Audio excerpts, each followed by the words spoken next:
Elle a pendant longtemps été la fille de, ou plutôt la fille cachée de. Mais Mazarine Pinjot est parvenue à faire carrière sans que l'ombre de son père ne plane trop sur elle. Aujourd'hui écrivaine renommée, elle a publié une vingtaine d'ouvrages. C'est, d'ailleurs, à cette occasion qu'elle était invitée, ce 22 octobre, de C'est à vous sur France 5. 11 quai Branly est paru le 16 octobre dernier aux éditions Flammarion.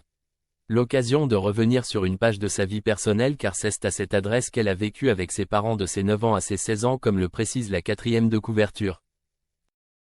Face à cette histoire intime, Anne-Elisabeth Lemoine a, bien sûr, évoqué son père François Mitterrand et son histoire si singulière.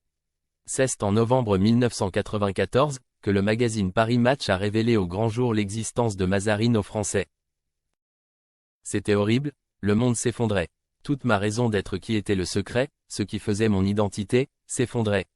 Il fallait continuer comme si de rien n'était, mais en réalité, je n'avais plus aucun repère.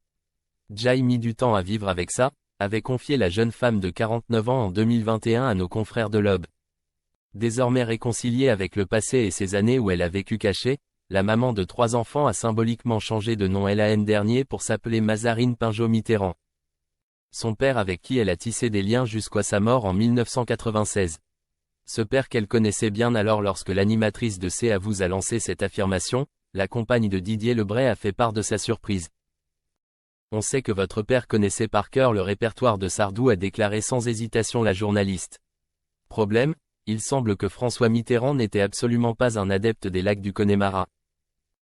Ah bon, Sardou? Ah ouais, je l'ai jamais entendu chanter Sardou, a répondu Mazarine très étonnée. Tentant de se tirer de cette petite bourde, Babette Lemoine a, alors, lancé, c'est ce que Sardou affirme. Mais l'auteur a campé sur ses positions. Pas sûr du tout, franchement j'ai jamais entendu chanter Sardou à la maison.